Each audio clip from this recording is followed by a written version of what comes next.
Hello students, this is non-flowering plants, and nevertheless we're going to cover the angiosperm life cycle, the flowering plant life cycle.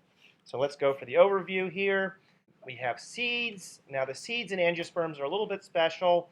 In addition to the embryo, we have another tissue outside of the embryo called the endosperm, which is made by the confluence of male and female contributions from the mother and the father, but it's not part of the embryo.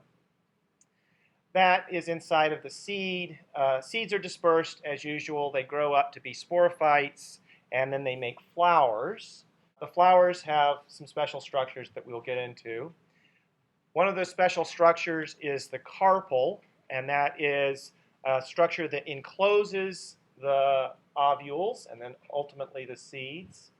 So we have ovules there. Then the same flower or other flowers makes pollen grains, and then pollen grains during pollination are transferred to the carpels, usually of a different flower when they're successful. Then the pollen grains germinate, they grow pollen tubes, and fertilization proceeds, both fertilization that makes the embryo and fertilization that makes the endosperm. So let's go into it in more detail. Here we start with a seed. That seed disperses, and it makes a little seedling. That seedling then grows up to make a sporophyte. And that sporophyte then would have flowers. Now the flowers could be big showy flowers, or they could be flowers that are pollinated by the wind. For instance, grasses are flowering plants, and they have flowers. Nut trees are flowering plants, and they have flowers. But those flowers are kind of small, whereas tulips have flowers, and tulips have larger flowers. For many flowering plants, the flowers have four whorls of structures. The outer whorl is a whorl of sepals, and then there's a whorl of petals. The next whorl in is the male whorl, and it consists of a series of stamens.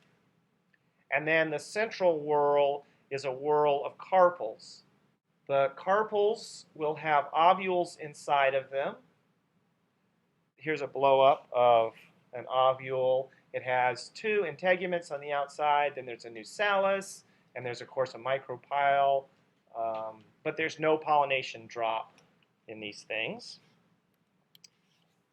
Then in the center there's a megasporocyte, and that megasporocyte undergoes meiosis and makes 4 megaspores. 3 of those megaspores wither, and that leaves 1 functional megaspore.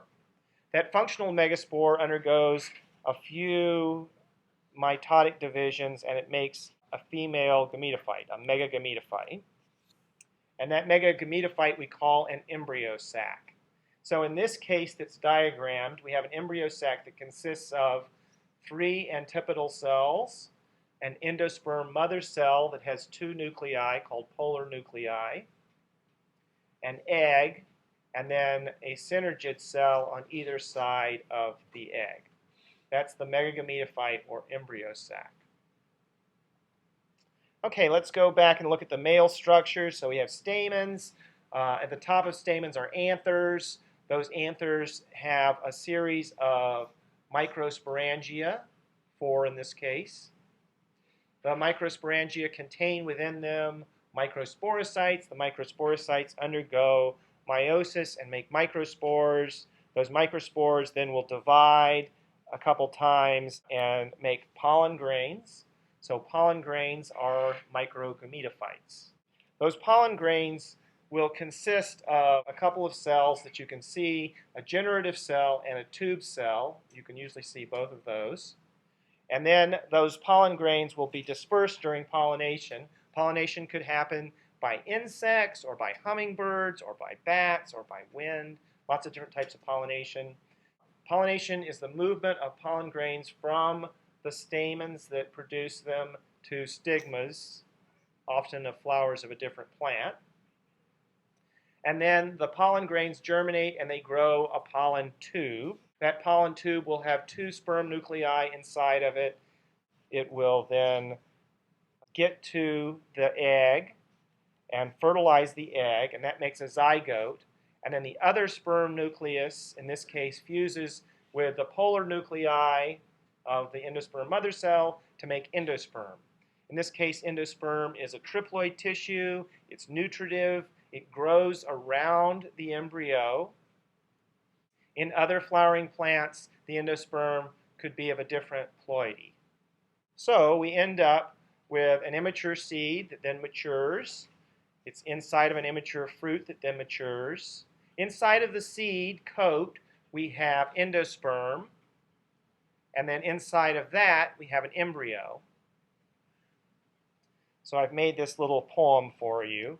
The poem reads, eggs plus sperm make zygotes that grow up to be embryos. Polar nuclei plus the other sperm nucleus grow up to be endosperm. Ovules plus sperm result in immature seeds that grow up to be seeds. And then the carpel, after fertilization, is an immature fruit, which grows up to be a fruit.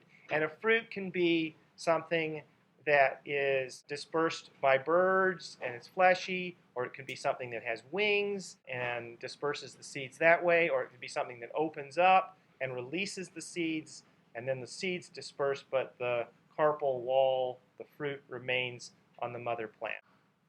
And that's all that I have to say about that.